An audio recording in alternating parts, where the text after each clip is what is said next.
Cyber cell police ने जिन लोगों के मोबाइल गुम हो गए थे उनको खोज निकाला और उनके मालिकों को लौटाए।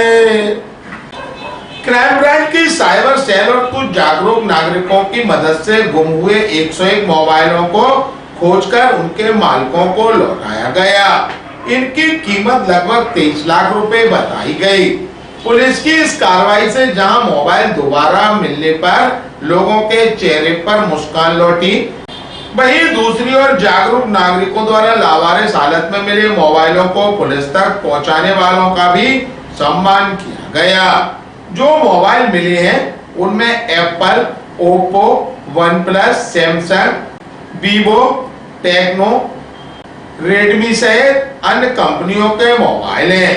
खास बात है कि मोबाइलों को ग्वालियर के अलावा भिंड, मुरैना, शिवपुरी, दतिया, अलीगढ़, झांसी, एटा, दिल्ली, बिहार, राजस्थान से ट्रेस करके बरामद किए गए। खरीद पाए? क्या करते हैं बताइए? बिजनेस करते हैं। चलिए, वेरी गुड। गाड़ी दूसरा मोबाइल खरीदा? कैसे कर गया था ये? शादी हो गई और अभी तक फिर मोबाइल कैसे चलाते रहे? घर का चला रहे थे। तो कितने समय हो गया था ये? खोया था जी अपना 4-5 साल के बाद। अच्छा, आप क्या करती हैं? सर मेरे हस्बैंड का हो गया था, वो मेरे फोन यूज कर रहे थे 2 महीने से। 2 महीने से आप ही का फोन यूज कर रहे हैं? ट्रक चलाते हैं।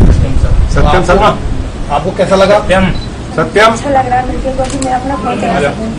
अच्छा, आप अपना फोन अब चला पाएंगी क्योंकि आपके पति का फोन मिल गया है तो वो डिस्टर्ब नहीं करेंगे। चलिए, वेरी गुड। थोड़ा आगे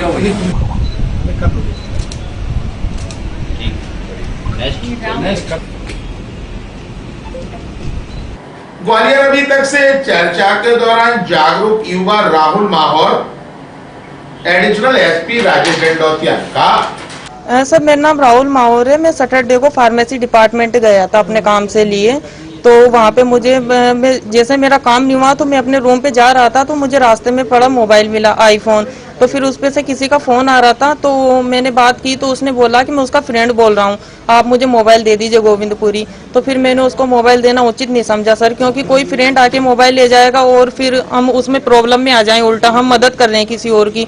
तो फिर हमने फिर यूनिवर्सिटी थाने में मोबाइल देने की सोचा, फिर हमने वहाँ पे भी नहीं दिया। फिर डायल 100 करने की सोचा तो फिर डायल 100 पे कॉल नहीं लग पाया था। तो फिर हमने साइबर सेल एसपी ऑफिस में आके मोबाइल को जमा करा दिया। तो मैम ने बोला था कि थैंक यू सो मच। तो सम्मानित किया गया, कैसा लगा? एसपी सर ने हमें सर्टिफिकेट दिया, काफी अच्छा लगा सर। ये ग्वालियर क्राइम ब्रांच के द्वारा समय समय पर जो इनकी साइबर सेल है उसके द्वारा समय समय पर 1 महीने और लगभग 1.5 महीने के अंतराल में लगातार मेहनत करते हुए मोबाइल को सर्च किया जाता है। जिन लोगों के मोबाइल गुम हो जाते हैं, जो आवेदन देकर चले जाते हैं या फिर ऑनलाइन जो कंप्लेंट भेजते हैं, तो इसी तारतम्य में मार्च और अप्रैल में क्राइम ब्रांच की साइबर सेल के द्वारा जो डीएसपी क्राइम सियाज साहब और डीएसपी क्राइम 2 संदीप मालवी, इनके उसमें मार्गदर्शन में और सब इंस्पेक्टर जो कि हमारी साइबर सेल की प्रभारी है रजनी, उनके द्वारा लगातार उनकी टीम के द्वारा मेहनत करते हुए लगभग 6 से 7 स्टेट्स में जो सर्चिंग में कुछ ऐसे कई मोबाइल ऐसे होते हैं जो कि आपको ग्वालियर में मिल जाते हैं, लोकल में मिल जाते हैं सर्चिंग में, पर कई मोबाइल ऐसे होते हैं जो आपको दूसरे स्टेट में भी जाना पड़ता है, जिसमें कि यूपी और हरियाणा, राजस्थान और कुछ बिहार के भी मोबाइल हैं और इसके अलावा कुछ साउथ के भी मोबाइल हैं। तो इस तरह से लगभग 6 से 7 स्टेट्स में लगातार मेहनत करते हुए, इसके अलावा मध्य प्रदेश के भी कई जिलों में लगातार मेहनत करते हुए टीम के द्वारा 101 मोबाइल कलेक्ट किए गए और 101 मोबाइल कलेक्ट करने के बाद इनको यहाँ आज सभी लोगों को वितरित किया जा रहा है। इसमें से कुछ लोगों को वितरित कर दिया गया है और लोग लगातार आते जा रहे हैं, उनको वितरित किया जा रहा है। इन जो कुल जो मोबाइल की जो कीमत है वो 23,18,000 रुपये कीमत है और इन सभी को वापस कर दिया गया है। ये सर्चिंग लगातार चलती रहती है, IMEI सर्च भी की जाती है। इसके अलावा टेक्निकल गाइडेंस के आधार पर, टेक्निकल नॉलेज के आधार पर भी ये लोग लगातार सर्च करते हैं इसको।